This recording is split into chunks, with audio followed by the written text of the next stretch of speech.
এবার দক্ষিণদাড়িতে হেলে পড়া বাড়ির সন্ধান।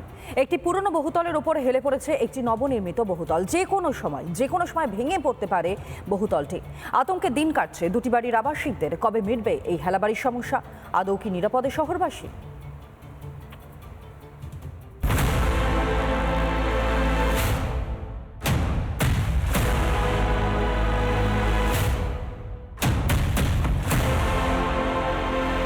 কলকাতা যেন ভারতের পিসা শহর। তাই প্রতিদিনই একের পর এক হেলানো বাড়ির সন্ধান মিলছে। কখনো ট্যাংরা, কখনো তপসিয়া, তো কখনো কালিকাপুরের হেলা বাড়ির আতঙ্ক ছড়িয়েছে। এবার দক্ষিণদাড়িতেও হেলানো বাড়ির খোঁজ মিলল। কলকাতায় একের পর এক বহুতল হেলে পড়ছে। ট্যাংরা, তপসিয়া, বাগুইয়াটি, নারায়ণপুরের কালিকাপুরের পর এবার দক্ষিণদাড়িতে আবারও একটি হেলে পড়া বহুতলের হদিশ পেল রিপাবলিক বাংলা। দক্ষিণদাড়িতে দুটি বহুতল যেন একে অপরকে আলিঙ্গন করছে। মিলে গিয়েছে দুটি বহুতলের কার্নেস। এই হচ্ছে সেই বহুতল, এবং যেখানে আমরা দেখতে পাচ্ছি এখনো পর্যন্ত কিন্তু রং হয়নি, বাইরের দিকে রং হয়নি, তারই মধ্যে ফাটল ধরতে শুরু করেছে।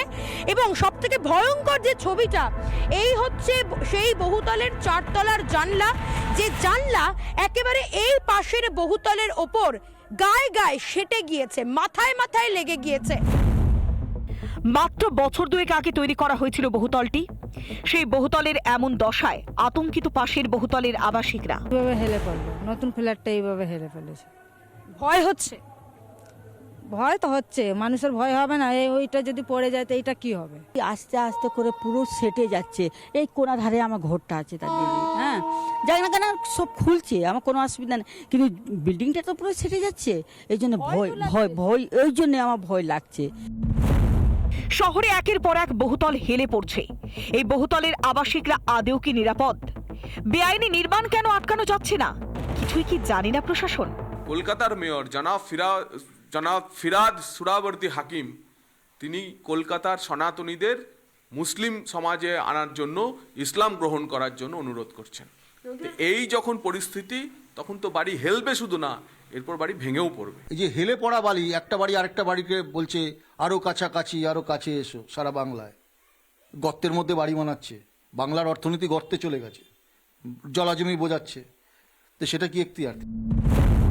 শাসকের মুখে শুধুই ব্যবস্থা নেওয়া সাফাই, কিন্তু কবে নেওয়া হবে ব্যবস্থা? কোথায় যাবেন আবাসিকরা? বাড়িগুলো হেলে গেছে, সেগুলো যথাযথভাবে দেখা হয়েছে কিনা সেই সময় যারা দায়িত্বে ছিলেন তারা ঠিক মতো দেখেছেন কিনা। যদি না দেখে থাকেন তাহলে তার এগেইনস্টে অ্যাকশন হবে। তো মেয়র নিজেই বলে দেয়। সাফাইয়ের ফানুস আর কতদিন ওড়াবে শাসক দল? কেন সময় মতো ব্যবস্থা নেওয়া হয় না? কিভাবে মিলছে অবৈধ নির্মাণের ছাড়পত্র? রিপাবলিক বাংলা। নানা ধরনের কন্টেন্ট দেখার জন্য লাইক করুন, শেয়ার করুন আমাদের ফেসবুক পেজ, সাবস্ক্রাইব করুন আমাদের ইউটিউব চ্যানেল। পাশাপাশি অন্যান্য ব্রেকিং নিউজের জন্য অবশ্যই চোখ রাখুন রিপাবলিক বাংলায়।